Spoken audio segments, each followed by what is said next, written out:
বন্ধুরা আপনাদের জন্য আবার একটি ভিডিও নিয়ে চলে আসলাম। তো আজকে আপনাদের জন্য একটা বেস্ট চার্জার রয়েছে। তো এই চার্জারটার আজকে রিভিউ দিতে চলেছি। আর ব্র্যান্ডের নাম আছে প্লেমি। তোমরা যদি এই চার্জারটা পারচেস করতে চাও, অবশ্যই স্ক্রিনে দেওয়া কটা চার্জার আমি পিন করে রেখেছি, তোমরা ওখান থেকে পারচেস করতে পারবে।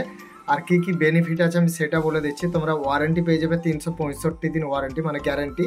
তোমরা খারাপ হয়ে গেলে তোমরা চেঞ্জ পেয়ে যাবে কোম্পানির কাছ থেকে। আর 2.4 এম্পিয়ারের রয়েছে, আপনারা চাইলে 3.4 এম্পিয়ারও নিতে পারো, কোনো অসুবিধা নেই। আর এর মধ্যে কি কি দেওয়া রয়েছে আমি সেটা দেখিয়ে দিচ্ছি। আর যারা যারা পারচেস করতে চাও অবশ্যই পারচেস করতে পারবে। তো এখানে রয়েছে চার্জারটা, এটা প্লেমি, আর এখানে ব্র্যান্ড লেখাই রয়েছে একদম।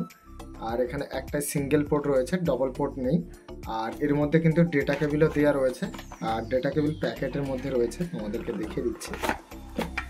তো প্যাকেটের মধ্যে ডেটা কেবিল দেওয়া রয়েছে, আর ডেটা কেবিলটা খুবই হেভি রয়েছে ডেটা কেবিলটা। তো গাইস, আপনাদের ভিডিওটা কেমন লেগেছে বা কোয়ালিটি কেমন লাগছে এই দুটো জিনিসে অবশ্যই বলবেন। আর যারা যারা এই চার্জার পারচেস করতে চান, আমি কয়েকটা পারচেস করার জন্য স্ক্রিনের উপরে পিন করে দিয়েছি, আপনারা সেখান থেকে পারচেস করতে পারবেন। তো ওটা সাবস্ক্রাইব করে বেল আইকনে প্রেস করে দিতে হবে, তাহলে আমি যখন লেটেস্ট ভিডিও নিয়ে আসবো সবার আগে নোটিফিকেশান পেয়ে যাবেন।